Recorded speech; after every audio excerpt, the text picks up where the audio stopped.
A very good morning to one and all. I welcome everyone for the 74th National Independence Day celebrations. I request the director of our institute, Professor Sudhir K. Jain, to hoist the national flag and others to be ready for the national anthem.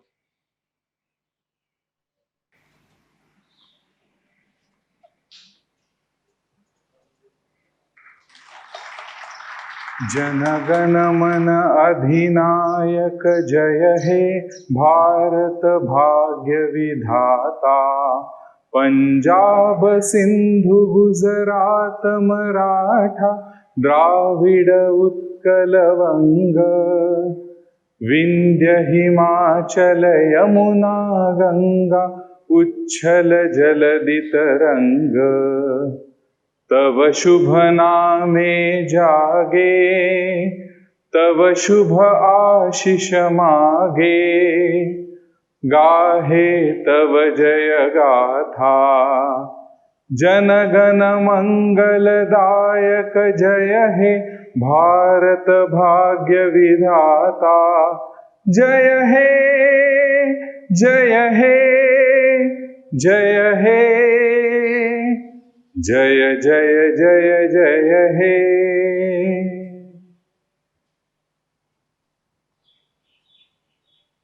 I now request respected Sudhir K. Jain to give the Independence Day address.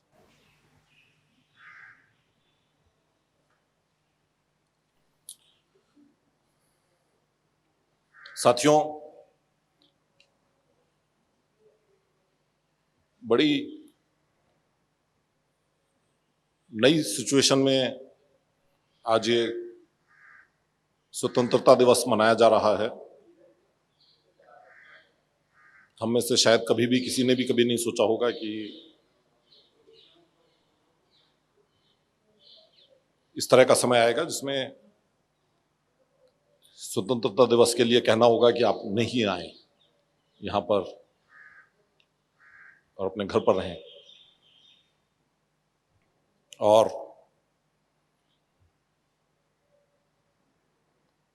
ये जो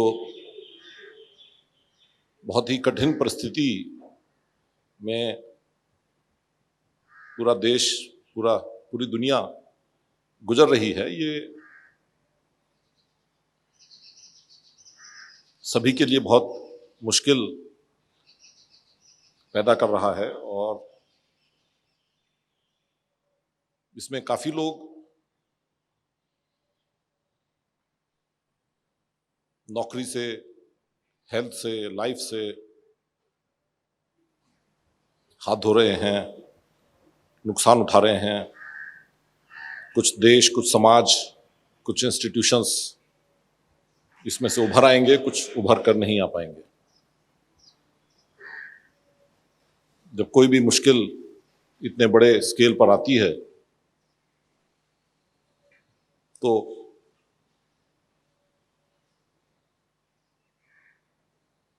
कुछ organisations, कुछ institutions, कुछ individuals, कुछ देश उससे और strong होकर के बाहर निकलते हैं और कुछ इतने कमजोर होते हैं कि उसको संभाल नहीं पाते।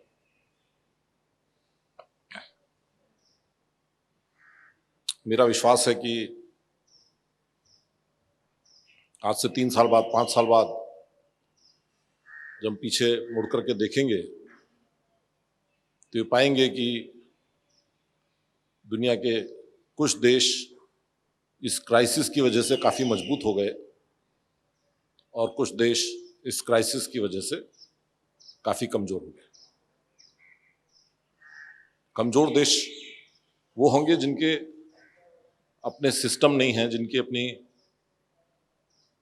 प्रिपरेशन नहीं है, जिनकी अपनी कल्चर नहीं है, जिन्होंने अपने ऑर्गेनाइजेशंस को, इंस्टीट्यूशंस को स्ट्रांग नहीं बनाया है। वो इस आंधी में, उस तूफान में और कमजोर हो जाएंगे। लेकिन कुछ देश ऐसे होंगे जिनके यहाँ इस क्राइसिस को अच्छी तरह से देखा जाएगा और इससे नुकसान होगा उनको भी, लेकिन बाहर बहुत मजबूत होकर के निकलेंगे। अगर आप न्यूज़ देख रहे हैं तो लगभग हर हफ्ते सरकार एक या दो कोई नई ऐसी चीज शुरू कर रही है जो नॉर्मल समय में शायद संभव नहीं थी, चाहे वो डिफेंस की इक्विपमेंट को के इंपोर्ट पर एक टाइम बाउंड तरीके से रेस्ट्रिक्शंस लगाना। आइडिया यह है कि आपको इतना समय दिया है, देश को इतना समय दिया है, इतने समय में डिफेंस की ये वस्तुएं देश के अंदर बनी। सवाल ये है कि क्या ये 50 साल पहले नहीं हो सकता था? क्या ये पहले 10 साल पहले नहीं हो सकता था? क्या ये पहले 3 साल पहले नहीं हो सकता था? आंसर है कि हो सकता था, लेकिन इस क्राइसिस ने सोचने को मजबूर किया, इस क्राइसिस ने एक्शन लेने के लिए मजबूर किया, और इस क्राइसिस की वजह से शायद हम डिफेंस में अपना इंपोर्ट कम कर पाएंगे और हमारी इकोनॉमी इंप्रूव होगी और हमारी डिफेंस इंप्रूव होगी। ये एक छोटी सी उदाहरण है, और इसी तरह के बहुत सारे और उदाहरण दिए जा सकते हैं जिसमें हर देश, हर समाज, हर इंस्टीट्यूशन अपनी कोशिशों में सफल होगा या असफल होगा। सफल होगा तो स्ट्रांग बन के निकल के आएगा, असफल होगा तो कमजोर बन होकर के बाहर निकल के आएगा। देश 1947 में आजाद हुआ, 73 साल हो गए। जापान और जर्मनी लगभग उसी समय वर्ल्ड वॉर से बाहर निकले थे और बहुत बुरी तरह से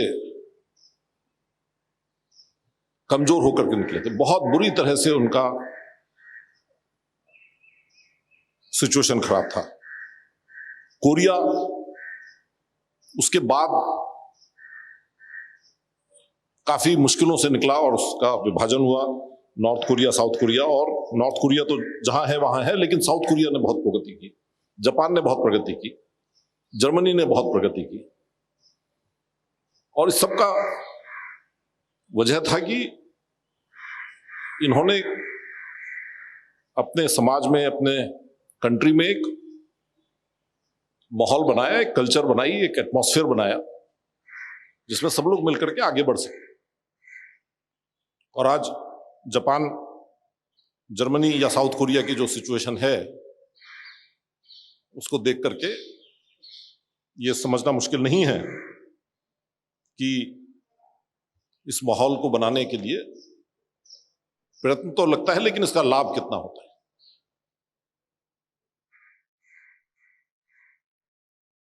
स्वतंत्रता दिवस के दिन हम सभी लोग सोचते हैं कि हम कहां थे, कहां पहुंचे। ग्लास आधा है पानी से कि भरा है, आधा खाली है कि आधा भरा है। हम अपने आसपास देखें, हम कहें पाकिस्तान और बांग्लादेश भी उसी समय बाहर निकले थे अंग्रेजों की गुलामी से, और हम उनसे बेहतर हैं, तो लगता है ग्लास आधा भरा हुआ है। लेकिन हम अपने आप को कंपेयर करें जापान से और जर्मनी से, तो लगता है कि ग्लास आधा खाली है। और मुझको लगता है कि आगे प्रगति करने के लिए दोनों ही चीज़ों को देखना जरूरी है। हम अपने आप को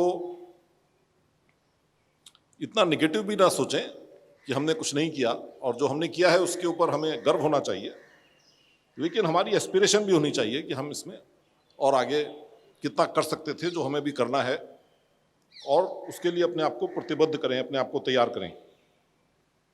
और यही बात शायद हम अपने संस्थान के लिए कह सकते हैं। 12 साल पुराना कॉलेज है। 12 साल पहले इसकी स्थापना हुई, और उसी समय और भी इंस्टीट्यूशंस की स्थापना हुई। और हम कह सकते हैं कि किन मानों में हम उनसे आगे निकले और किन मानों में हम उनसे पीछे रहे। मेरा ख्याल है दोनों ही बहुत जरूरी है। मेरा ख्याल है कि आज स्वतंत्रता दिवस के दिन जब हम देश के नज़रिए से देखते हैं, जब हम जर्मनी और जापान की बात करते हैं, तो हमें ये भूलना नहीं चाहिए कि जर्मनी और जापान वहीं पहुंच पाए जहां पहुंचे हैं। उसके लिए बहुत बड़ा हाथ उनके एजुकेशनल इंस्टीट्यूशंस का था, बहुत बड़ा हाथ उनकी एजुकेशन सिस्टम का था, बहुत बड़ा हाथ उनकी यूनिवर्सिटीज़ का था। और अगर हिंदुस्तान आज, इंडिया आज पाकिस्तान और बांग्लादेश से आगे निकल पाया है कुछ मामलों में, तो इसमें भी हमारी यूनिवर्सिटीज़ और इंस्टीट्यूशंस का बहुत बड़ा हाथ है। मुझको याद है 2005 में पाकिस्तान में जब भूकंप आया था, तो पाकिस्तानी सरकार के इनविटेशन पर मैं पाकिस्तान गया था, और वहाँ के जो प्लानिंग कमीशन के वाइस चेयरमैन थे, उन्होंने मेरे साथ एक मीटिंग की और उसमें पाकिस्तान के 3-4 जो बहुत प्रोमिनेंट इंजीनियर्स थे उनको बुलाया, और उनका पूरा मकसद सिर्फ ये कहने का था कि पाकिस्तान कैसे आईआईटी जैसे कॉलेज बना सकता है। बस उनका सिर्फ यही एक बहुत बड़ा मुद्दा था। इनफैक्ट 2005 से मीटिंग से जस्ट पहले उन्होंने मुझे बताया कि मुशर्रफ साहब उस समय प्रेसिडेंट ऑफ पाकिस्तान थे, मुशर्रफ साहब ने अनाउंस किया है कि उनको पाकिस्तान में आईआईटी जैसे इंस्टीट्यूशन बनाना। तो अगर आज हमारे देश ने अच्छा काम किया है, इसमें भी यूनिवर्सिटीज़ का काफ़ी हाथ है। और अगर हम पिछड़े रहे हैं, कुछ मामलों में हम पीछे रह गए हैं, तो इसमें भी हमारी यूनिवर्सिटीज़ की कमजोरी रही कि हम जितना कर सकते थे हमने उतना नहीं किया। और इस परिप्रेक्ष्य में देखें तो आईआईटी गांधीनगर की एक बहुत बड़ी जिम्मेदारी है। गरीब आदमी का टैक्स पेयर का पैसा यूज़ करके हम लोग इस कॉलेज को चलाते हैं। जो पैसा हमारे यहाँ बिजली पर, पानी पर, सैलरी पर खर्च होता है, उसी पैसे से बहुत सारे गरीब बच्चे स्कूल में पढ़ सकते हैं, बहुत सारे लोगों को हॉस्पिटल में अच्छा ट्रीटमेंट मिल सकता है। तो ये जिम्मेदारी है कि हमारा जो काम हो वो इतना उत्कर्ष हो, इतना अच्छा हो कि उससे देश को और आगे बढ़ाने में मदद मिले। और जब उस दृष्टिकोण से देखते हैं तो दो चीज़ें समझ में आती हैं। एक तो ये है कि हमने 12 साल पुराने जो बाकी इंस्टीट्यूशंस हैं उनसे कई मामलों में बहुत अच्छा किया, लेकिन ये भी समझ में आता है कि हमने कुछ मामलों में उनसे पीछे रहे, और हमें इन दोनों को ध्यान में रखना चाहिए। हमको गर्व होना चाहिए जो हमने किया है, लेकिन हमको इस बात का भी एहसास होना चाहिए कि हमने कहाँ पर कमी रही है, कहाँ पर हमें आगे बढ़ना है। और ये पिछले 6 महीने बहुत ही मुश्किल के रहे हैं, सभी के लिए रहे हैं, हमारे लिए भी रहे हैं, दूसरे इंस्टीट्यूशंस के लिए भी रहे हैं। और हमको ये देखना है कि इस क्राइसिस से हम लोग कैसे स्ट्रांग बन के बाहर निकल पाएं, इस क्राइसिस से कैसे लाभ उठा पाएं, इस क्राइसिस को हम हैंडल करें, इस क्राइसिस से जो मुश्किलें हैं उनको कम करें, हमारे लोगों को जो दिक्कतें होंगी उनको कम करें, लेकिन इस क्राइसिस का लाभ भी हम उठा पाएं, ये भी हमको एक नजरिया रखना है। हमको ये देखना है कि इस क्राइसिस की जो अपॉर्चुनिटीज आई हैं, इस क्राइसिस के होने से जो नई पॉसिबिलिटीज हुई हैं, क्या हम उनका पूरा लाभ उठा रहे हैं। और अगर हम ये कर पाएंगे तो मेरा ख्याल है कि हम लोग यहाँ से बहुत स्ट्रांग बन के निकलेंगे, और 5 साल बाद हम सोचेंगे कि इस क्राइसिस की वजह से आज ये नई नई चीज़ें आईआईटी गांधीनगर में हुई, ये चीज़ें हम दूसरे इंस्टीट्यूशन से आगे निकल पाए। और हमको इस क्राइसिस की वजह से इतना आगे निकल जाना है कि और इंस्टीट्यूशंस के लिए मुश्किल हो हम तक पहुंचने के लिए।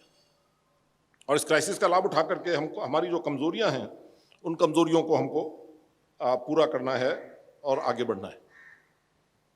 इन्हीं शब्दों के साथ आप सबको मैं स्वतंत्रता दिवस की शुभकामनाएं देता हूं, और आशा करता हूं कि आप सभी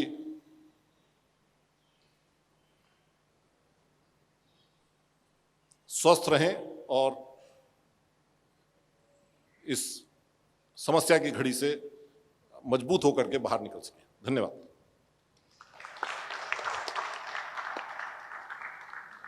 Thank you, sir, for the message.